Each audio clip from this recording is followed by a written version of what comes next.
Jedi Knight Jedi Academy is the culmination of its 4 previous titles, merging its innovations and ideas to a single point, a hack-and-slash game with force powers and elements of a first-person shooter, allowing you to step into the shoes of a Jedi in training, studying under the tutelage of the esteemed Luke Skywalker and Kyle Kartarn. Jedi Knight is a video game series consisting of 5 titles: Dark Forces 1 and 2, Mysteries of the Sith, Jedi Outcast, and Jedi Academy, all now sent to the Legends section on the Star Wars fandom Wikipedia. The first 4 titles predominantly followed Kyle Kartarn, a once Imperial trooper turned rebel mercenary and Jedi, now taking a role as your Jedi Master. This game allows you to explore the Star Wars universe and meet its simultaneously diverse yet somehow limited characters and worlds. Will you, dear player, be a shining beacon of hope, uphold the code of the Jedi and resist the lure of power? Or will you fall to the dark side and your lust for revenge? Hello there, my name is Red, and welcome to Have You Played It? A series taking a look at a game you may or may not have played. So out of nostalgia or curiosity, let me show you Jedi Knight Jedi Academy. After experiencing a fun logo intro that we just don't see anymore, gosh darn it, you start a new game and immediately get the character creator. You have a choice of several races, both male and female. This choice also determines which one of the 2 voices you have. Your character is fully voiced. There's a few heads to choose from and a mix and match outfit system with color choices. It's definitely missing a few choices here and there, but it's enough for the time. What annoys me the most is waiting for my character to slowly spin back around so I can actually see their face. Most importantly, for a lot of Jedi, you move on and get to choose your lightsaber. You can change the hilt style and color of the blade. This menu has a little bit of empty space at the moment. Eventually you'll be given the choice to use a double-bladed lightsaber, Darth Maul style, or dual wield. Combat style is locked to medium at the moment until fast and strong are unlocked later. Now you can sit back and revel in the classic intro music and yellow text scroll. Well, you could if I wouldn't get flagged for it immediately. So enjoy my rendition on my tin whistle, completely unrehearsed and played intentionally poorly.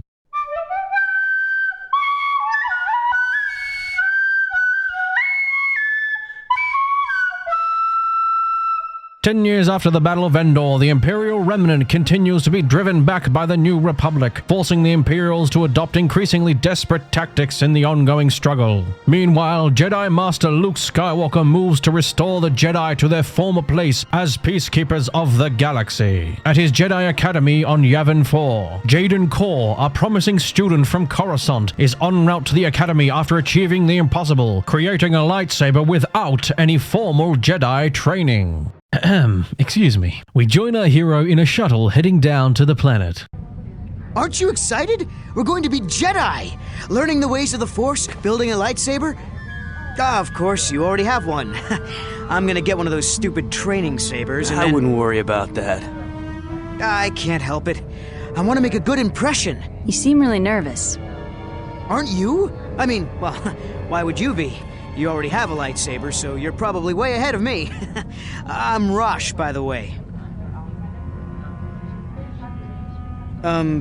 What's your name? Jaden. So where'd you get that lightsaber? Well, it's kind of a long story. I found myself on... Hold on! Ah!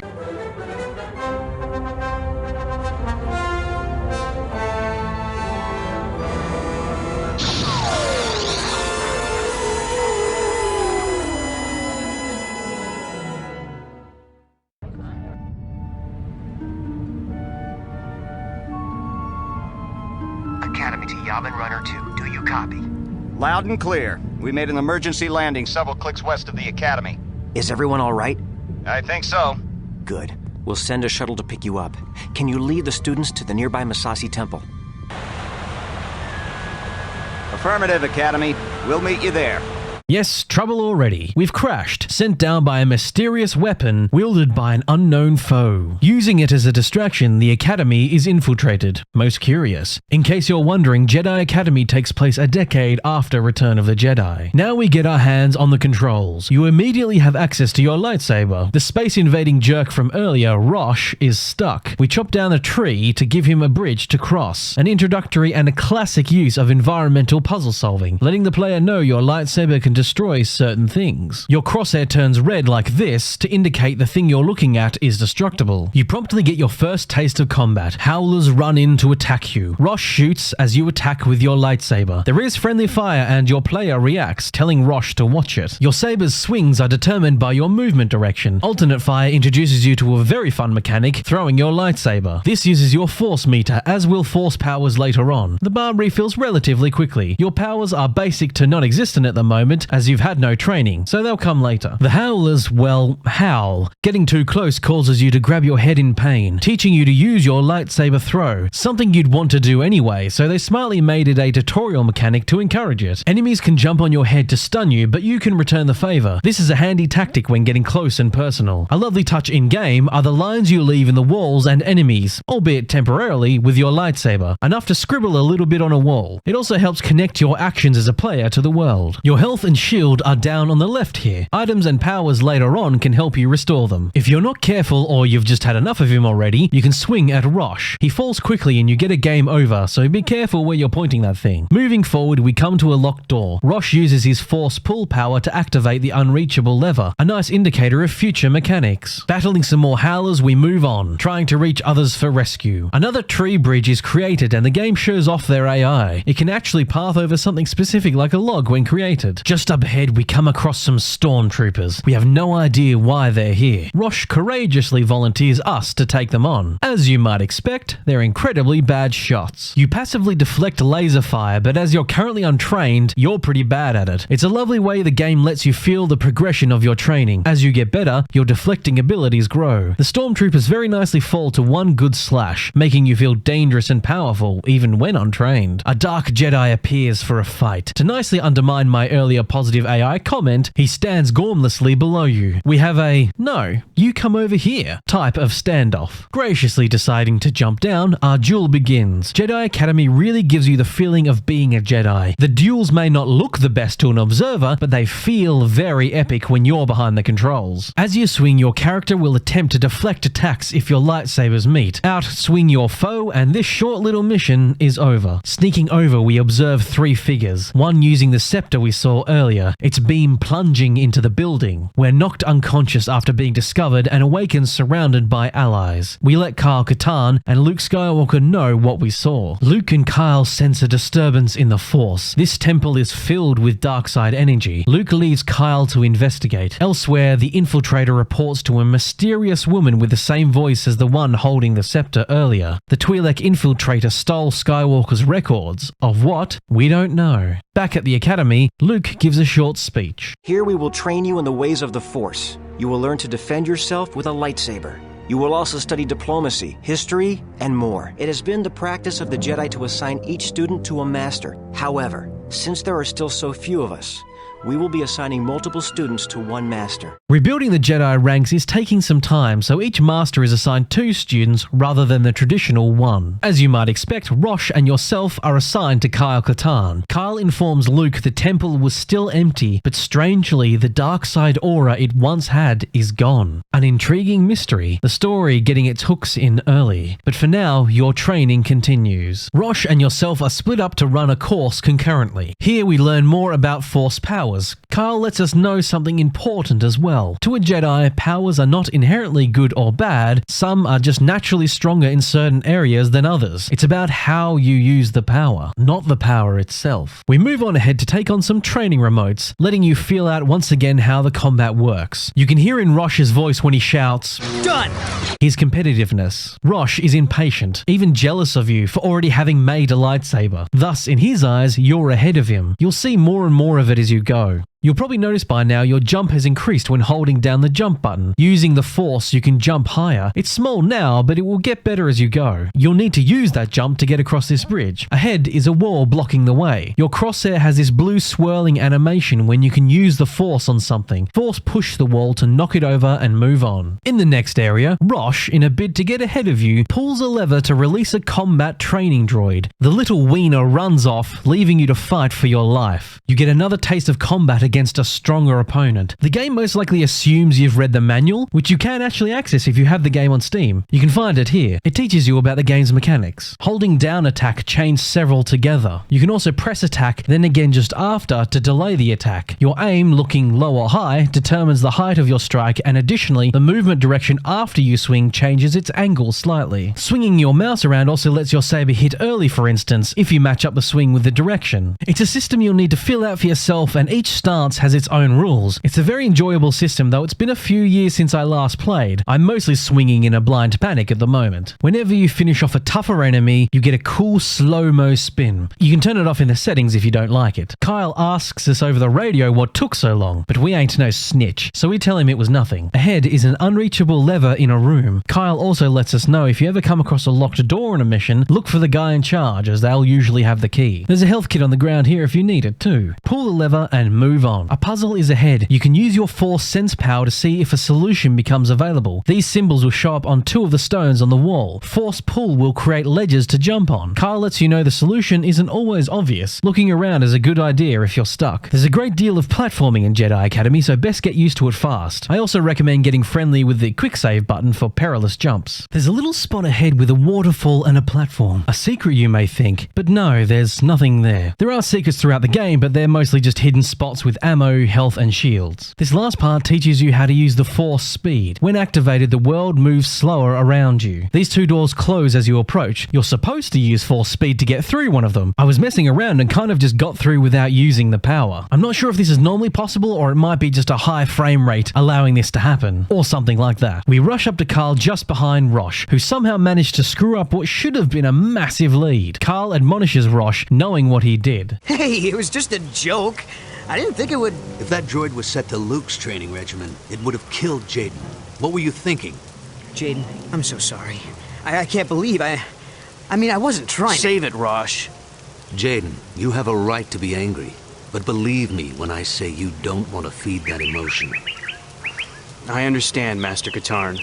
Apology accepted, Rosh. We let go of our anger. Kyle once fell to the dark side himself, so his words come from experience. Luke interrupts to inform Kyle a mark found on the clothing of the Dark Jedi we fought is the symbol of Marka Ragnos, a Sith Lord from 5,000 years ago. He asks Kyle to keep an ear out for information while out on missions. At the end of missions, we get this fun stat page, accompanied by some dialogue, this time from Luke. We'll be going out on missions with Kyle, the old learn by doing ideology. He creepily defaults to an angry look when he finishes talking. It's a little unsettling. The next page is the mission page. From here you have a choice of missions to take. The order is up to you. You can read a mission synopsis before accepting. We head to Tatooine first. Reports indicate disciples of Ragnos are attempting to hire mercenaries and smugglers, so Kyle and yourself are going to investigate. Then we get to choose our first Force power. Left and right columns are the available ones, the middle two increase when you gain the next Jedi rank. You're currently an initiate. Each power can take a total of 3 points to reach the highest level of that power, so you can spread out the points or pump them all into one power. The choice is yours. We have Force Absorption. You absorb Dark Force powers as well as push and pull. Heal heals yourself when activated. Mind Trick, confusing humanoid enemies. Protection, reducing incoming damage while active. Drain the life from another while healing yourself. Grip, choking an enemy and dealing damage. Lightning, a damaging self-explanatory classic. And Force Rage. You get faster, hit harder, and take less damage, but it drains your health. It also has a cooldown. They get better the more points you put into them, which sounds obvious, but for instance the Force Heal, which I take as my first skill, you need to stop and heal, posing like you're cringing from telling a really bad joke. Upgrading it lets you heal on the move and is faster to heal. You can choose some weapons on the next screen. Honestly, I usually find myself sticking to the lightsaber, but they can be useful at times. Taking a blaster, bowcaster and grenades, we can begin our first mission. You stumble upon the Millennium Falcon in dock. Well, I'll be the Millennium Falcon. Han, Chewie, anybody here? I guess they're out. Luke's info was good. These are definitely freelance cargo ships.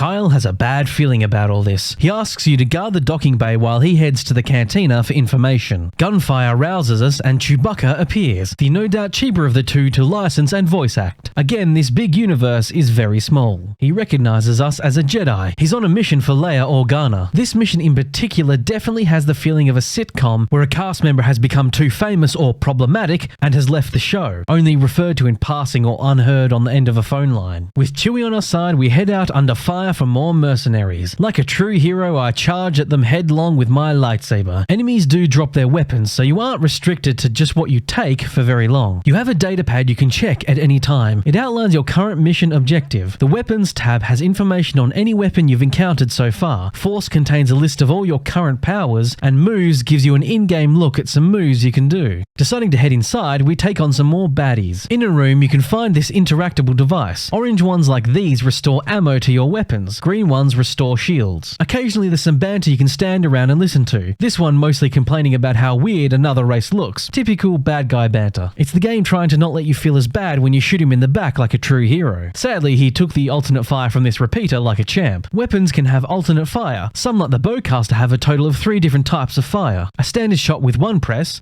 and hold to charge up and shoot up to 5 in an arc, or pressing alternate fire, for me right click, to launch a bouncing shot. The weapons can indeed be fun, and you can still use force powers when wielding them. Again, just not quite as fun as charging in with your lightsaber, for me personally. If you're quick on the draw, you can force push grenades to get rid of them, but at our level it doesn't really do much. Both our ship and the Millennium Falcon are locked down. We need to unlock them so we can leave. Using your Jedi abilities to your advantage, you can force push or pull enemies, knocking them down, finishing them off without resistance. We head out to another section, becoming surrounded. We rush inside while Chewie holds them off. Our way back is blocked by an insurmountable amount of rubble, as you can clearly see, so we must press on. You come across a trapped room. This fella dropping his cloak of invisibility to flee, apparently. You can shoot the mines or explosives to clear them. These are pretty obvious, but you can get caught out later in game if you're not paying attention. Ahead at some stairs, a grenade flings down. Fleeing, you can rush back, but when the door shuts, the explosion disappears. It seems to be a limitation of the game, as with the magically appearing enemy before. Doorways seem to be cut-off points, to save on resources no doubt, but it can be pretty obvious sometimes. Creeping back up to the stairs, the grenade thrower is gone. Sneaking around the corner, they seem to have simply lost interest. Even shooting after them does nothing. Once again, like a hero, I snipe them in the back with a charged shot from the disruptor rifle. It's a favourite of mine that disintegrates your enemy when fully charged. Its main downside being you can't move when scoped in. Well, you can, but only when crouched for some reason. I'm not quite sure why that is. Perhaps balancing for multiplayer. This room contains a pretty obvious Easter egg with 2 droids looking like C-3PO and R2. You can destroy them without consequences, other than guilt. Up the elevator, we can deactivate both security systems restraining our ships, fighting another Dark Jedi. I do love the standoff you can have, waiting for each other to make the first move. If you're good, or lucky, one good slice can take them down, at least with these weaker ones. Meeting Chewie downstairs, I spend a little too much time making him stand in my lightsaber.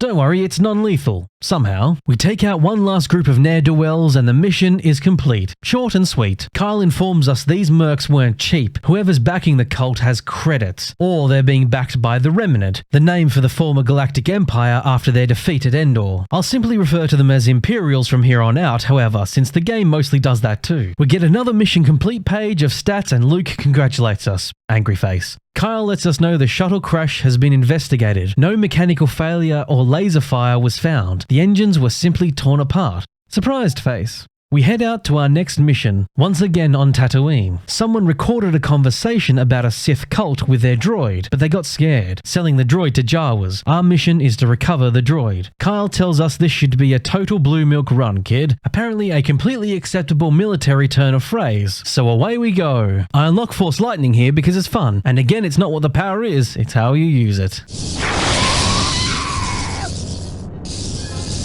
The Jawas are gone. Kyle sends us out to find the Sandcrawler while he stays to ask some questions. This level is larger and takes a bit longer, mostly due to the distance required to travel. You're immediately attacked by Tusken Raiders, who predominantly attack with melee, with the occasional long-distance shooter. A disruptor rifle is nearby for your convenience if you need a scoped weapon. The game rarely leaves you hung out to dry. Making your way through the canyon, we come upon a dead end. Finding a door nearby, we head inside to some caves. The Tusken Raiders will often line themselves up nicely for a saber throw, which is good. It's nice practice practice, and yes, I understand categorizing their lives as nice practice may seem a little insensitive. Like most other enemies, they fall to one solid hit. This area is a split path. One leads to a secret area, once again with a completely impassable barrier, and a shield booster. As is gaming tradition, you're ambushed upon leaving, your punishment for finding hidden goodies. Outside is a big open area. Several enemies take shots at you while you deal with the crowds. The force speed power can be really handy here, allowing you to close the gap fast and making you harder to hit. I practiced my flipping skills for a little bit, then head inside a cave. None of these buildings open up to you and the droid is nowhere to be seen. They of course couldn't resist popping in the classic line. This is not the droid we're looking for.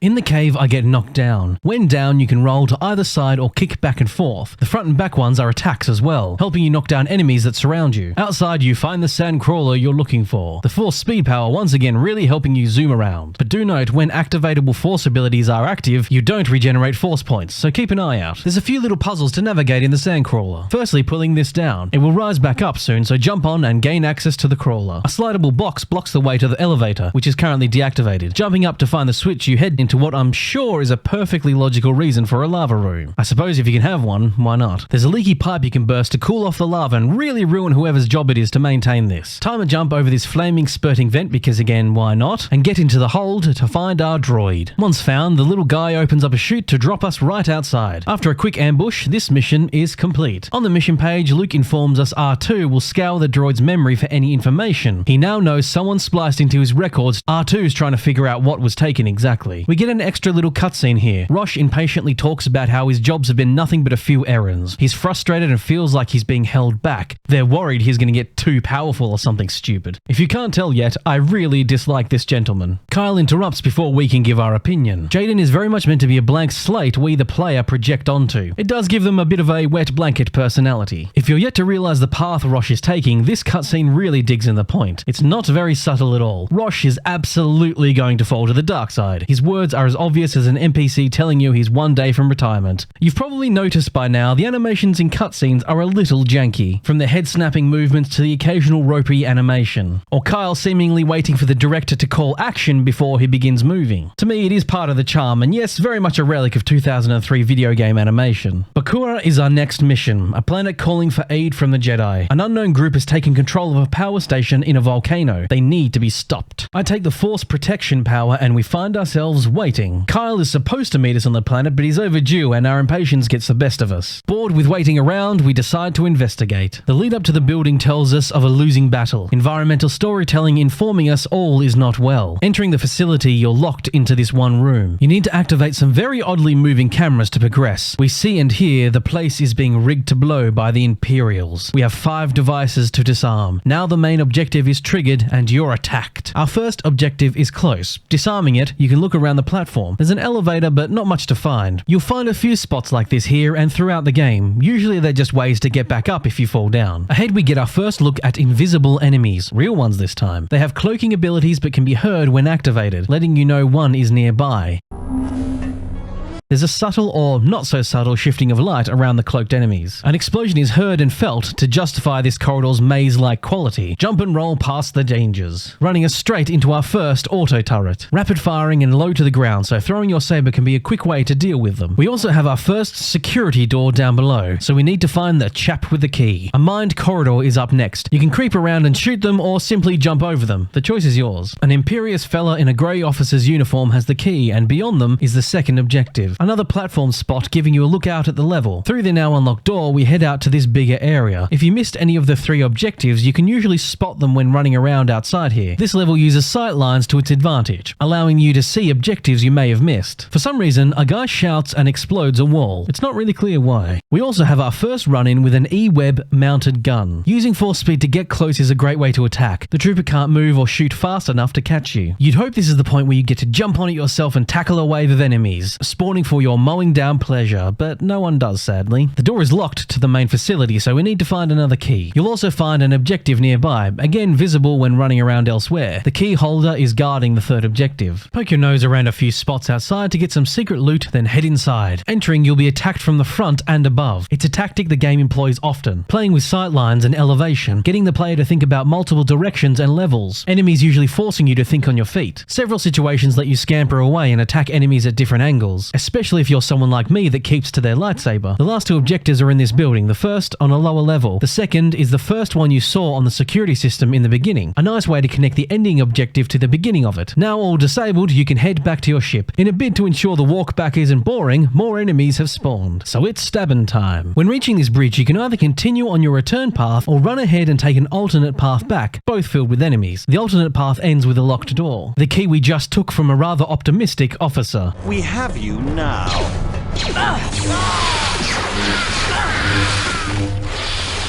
It exits out into the initial room of this level, so deal with some troopers outside and you're home free. Speaking of enemies, well, the lines from some Stormtroopers here are a little odd. Let's see some ID.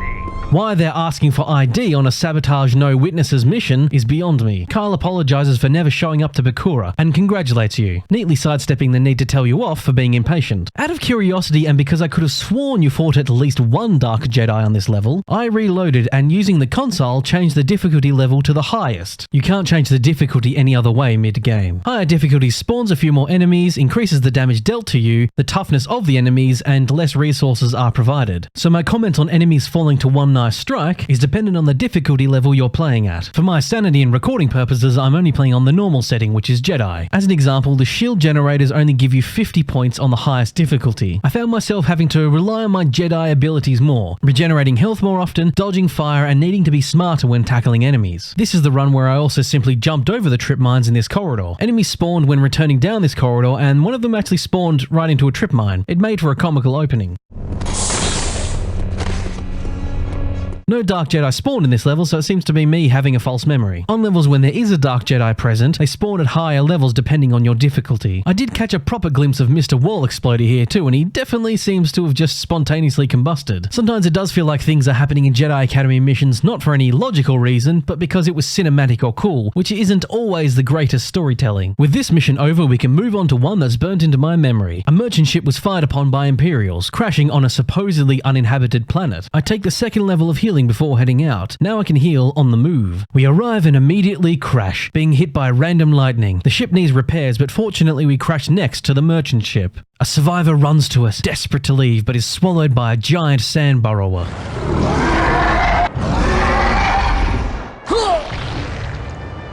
What was that? The sound design of these worms, as I'll refer to them, is something burned into my brain. I'm sure many of you have heard the cries in other games, whether you recognize it or not. I can't find any evidence that this is the origin of the sound effect, but whenever I hear it, I think of this level. Maybe I can find what I need in the merchant ship.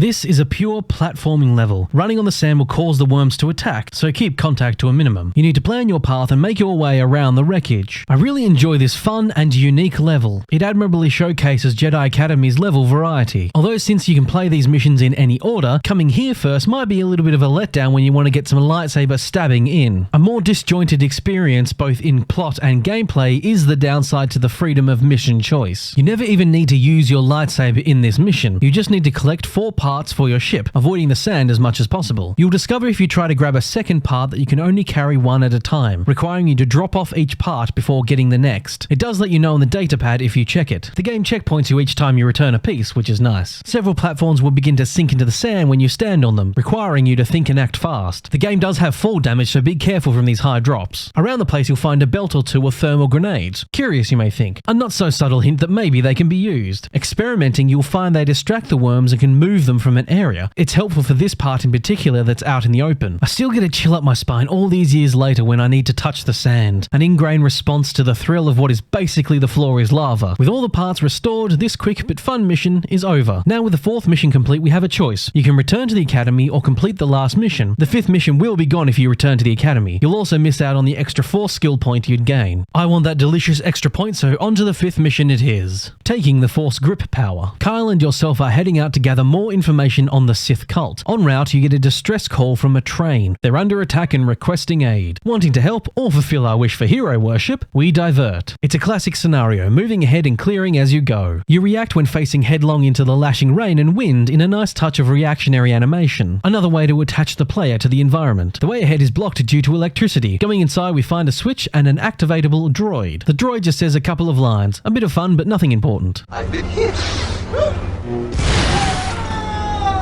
You make your way down the train, some perilous jumping from carriage to carriage while under fire. I try out the Force Grip power. At this low first level, it simply chokes the opponent. They stop firing and are wide open to an attack. You face a dark Jedi ahead. I get my first blade interlocking battle with the Jedi. You need to mash the attack button to overpower them. If successful, it leaves them vulnerable and open to an attack. Ahead, you get sniped by a fella high up on a carriage. These snipers, especially on higher difficulties, output a lot of damage and you can't block it with your lightsaber. I really love the sound design on this level especially.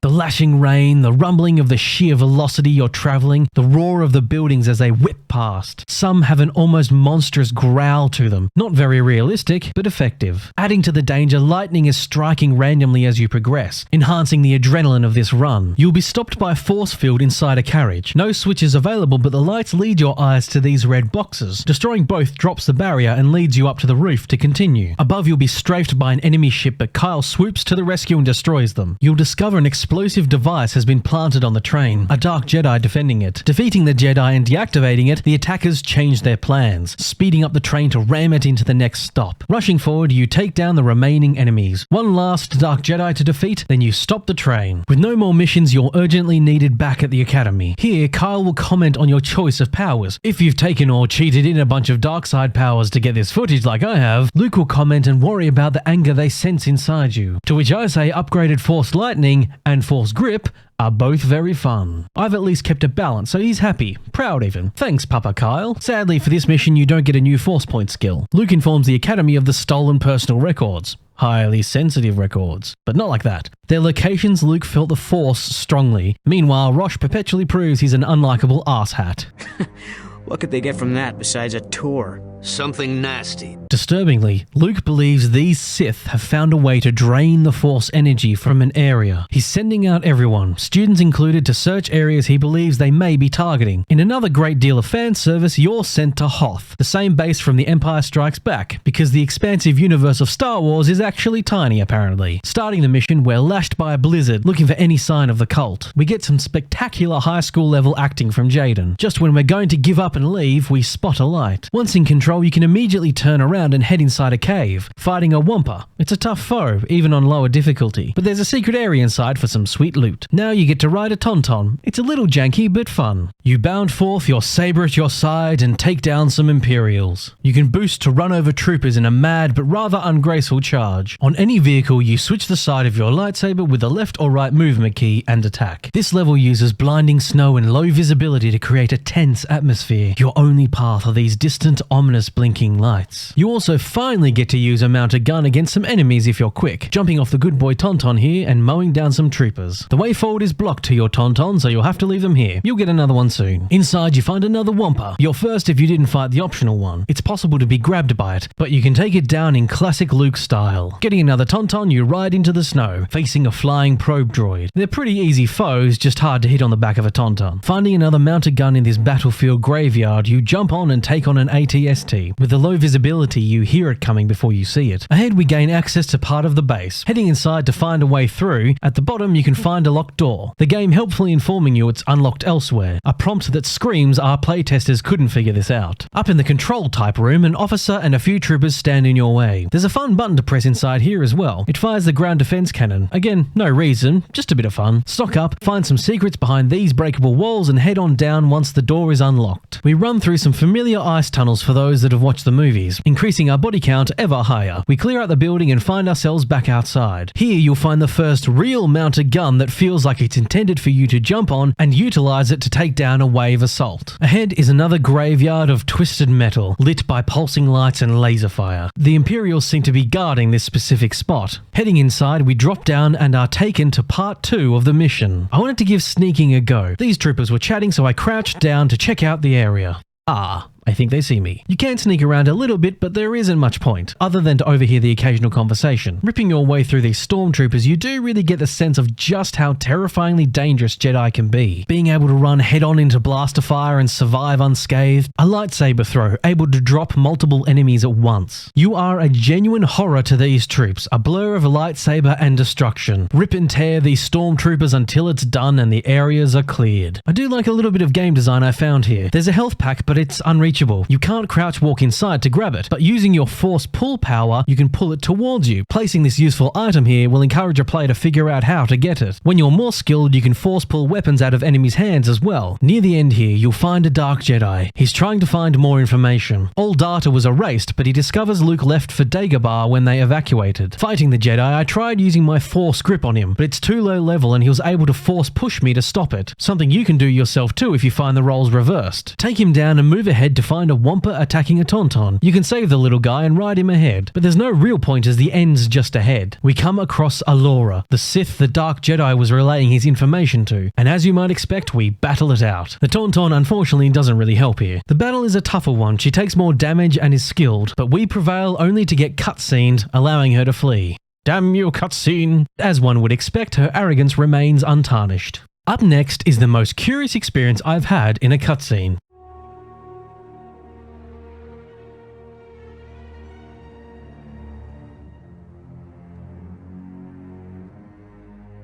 Yeah, something is supposed to be happening here. Once again, we find ourselves waiting for the director to call action. I had to reload my last checkpoint for the cutscene to work. Luke informs us Dagobah is where Master Yoda hid. Its strong Darkside aura masking his presence. Very bad stuff for a Darkside aura stealing cult to learn about. Hoth's energy was already taken by the time we arrived. Bespin, Endor, Coruscant and others have been emptied as well. Rosh hasn't returned from Biss either. Luke can sense he's still alive. Kyle plans to head there and look for him. We, despite all evidence to the contrary, claim he's our friend and want to help, but our missions and training take precedence. Luke informs us we are one of the most promising students they have and are promoted to apprentice. You now get to choose a new combat style. Strong is slower but heavier hitting, fast is quicker but with short range. 5 more missions are available. From here you can head out further into the world of Star Wars, discover more of the nefarious plot of the Sith and its mysterious new cult, seek out and help the people of the galaxy as we battle an unknown enemy as their sinister actions continue to unfold. You will become stronger and a better Jedi as you seek information on the cult. You get to ride around on swoop bikes at breakneck speeds, you jump higher, run faster, even throw your lightsaber better. There's 15 training missions in total for you to enjoy, the 5 I've shown and 10 more, with a multi-level mission after each set of 5. Though I try not to spoil too much, I will say near the end you can fall to the dark side, but it's your choice. At this point Rosh is missing and your journey continues as a Jedi in training. The game is filled to the brim with Star Wars ambience.